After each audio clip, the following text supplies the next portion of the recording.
श्री ब्रह्मदेव व्यासांना म्हणाले की भक्तिभावाने मुनींकडून पालन केले गेलेले धर्म मी सांगितले आहेत, जे भगवान विष्णूंना संतोष देणारे व प्रसन्न करणारे आहेत. तर्पण, होम व संध्यावंदन धर्म काम व मोक्ष प्रदान करणारे भगवान श्री विष्णू यांची प्राप्ती होते, कारण श्री विष्णूचे स्वरूप धर्म आहे. पूजा विष्णुमय आहे व तर्पण देखील विष्णूच आहे. होम, संध्या, जप हे सर्व हरिमय आहेत. श्री सूत शौनकास म्हणाले की मी आता या जगाच्या प्रलयाचे वर्णन करतो, ते तू ऐक. 1,000 सत्ययुग, द्वापारयुग, त्रेतायुग व कलियुग हे 4 युगांचा एक कल्प होतो व तोच ब्रह्मदेवाचा एक दिवस असतो. आता कृत, त्रेता व द्वापार इत्यादी युगांची अवस्था ऐका.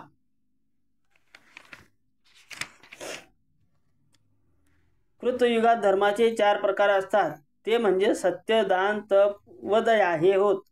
धर्माचे पालन करणारे हरी आहेत. ज्ञानी मनुष्य संतुष्ट राहतो.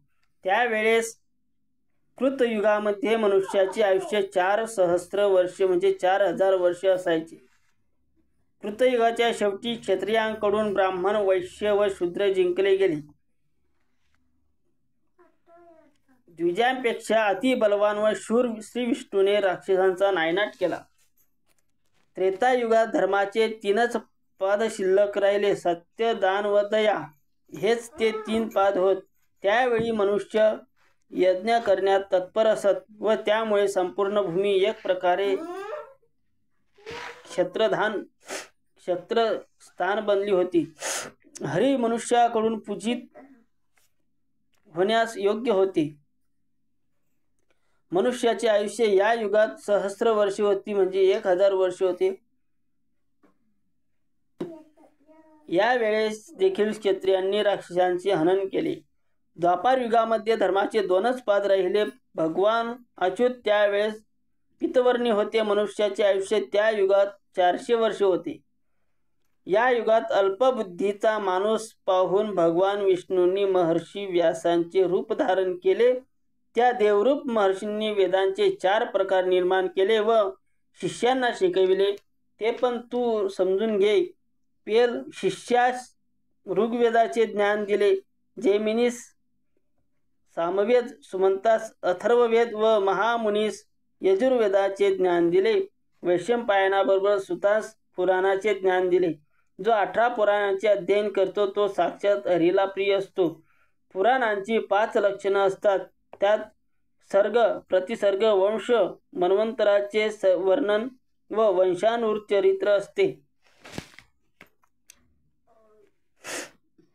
अशी एकंदर 18 पुराणे आहेत. त्यापैकी ब्रह्मपुराण, पद्मपुराण, विष्णुपुराण, शिवपुराण, देवी भागवत, स्कंद, आग्नेय पुराण, गरुड पुराण इत्यादी प्रमुख आहेत. त्यापैकी 18वे पुराण वायुपुराण आहे. या व्यतिरिक्त अन्य काही उपपुराणे आहेत, जी मुनींच्या द्वारे सांगितली गेली आहेत. सर्वप्रथम सनत कुमाराने वर्णन केलेले नरसिंह पुराण हे आहे. कुमाराद्वारा स्कंद पुराण निवेदन केले गेले आहे. शिवधर्म नावाचे पुराण नंदीश्वराने सांगितले आहे.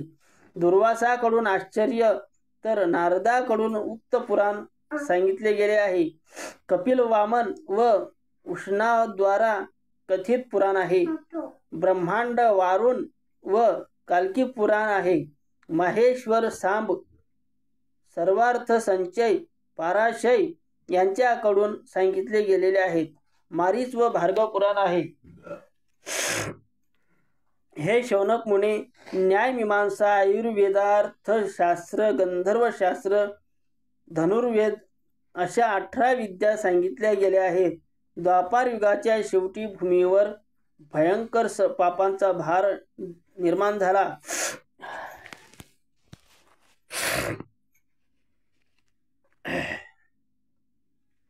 व तो दूर करण्यासाठी भगवान श्रीहरींनी अवतार धारण केला. या युगात धर्माचा केवळ एकच पाद अस्तित्वात होता. यावेळेस भगवानांनी कृष्णावतार धारण केला. या युगात मनुष्याचे आचार विचार दूषित झालेले होते.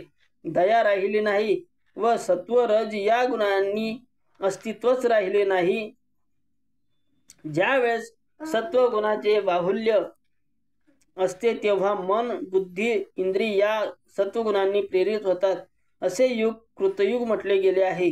अशा युगात मनुष्य ज्ञान व तपश्चर्या करण्यात दंग राहतो. त्यावेळेस मनुष्याची बुद्धी काम्य कर्मामध्ये रत असते. त्यावेळेस तो त्रेतायुग नावाने ओळखले जाते. हे शौनका,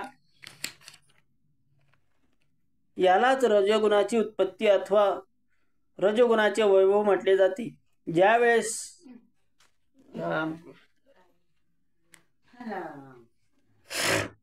ज्यावेळेस लोक असंतोष, मान, दंभ, मत्सर व कामना यांनी युक्त कर्मे करतात त्यास द्वापार युग समजतात. यामध्ये रजोगुण व तमोगुणाचे प्राधान्य असते.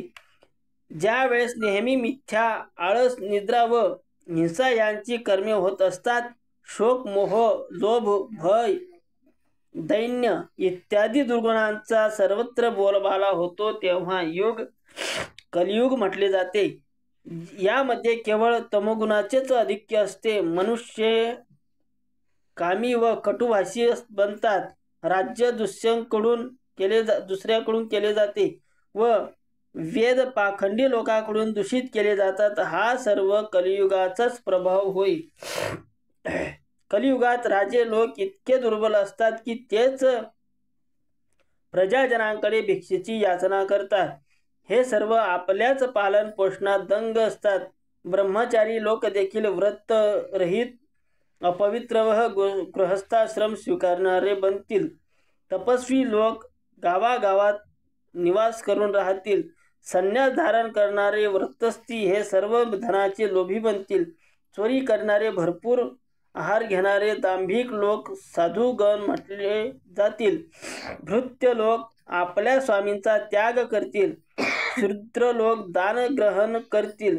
वैश्य लोक तपस्या करतील. सर्व लोक कोणत्या ना कोणत्या तरी चिंतेने उद्विग्न राहतील व सर्व प्रजा अमानुष बनेल. अन्याय मार्गाने द्रव्य मिळवून व भोजन देऊन लोक अग्निदेवता व अतिथी यांना प्रसन्न करण्याचा प्रयत्न करतील. जेव्हा कलियुग प्राप्त होईल तेव्हा कोणताच मनुष्य पितृगणांना उदक क्रिया करणार नाही. लोकांची अपत्ये भाग्यहीन असतील. स्त्रिया अभागिनी असतील. लोक आपल्या पाखंडी स्वभावामुळे विष्णूचे पूजन करण्याचे विसरून जातील. हे विप्रगण, या दोषयुक्त महान कलियुगात एकच महत्वाचा गुण असेल आणि तो म्हणजे केवळ भगवान श्रीकृष्णाचे गुण कीर्तन केल्याने या कलियुगात बंधनाचा त्याग होईल.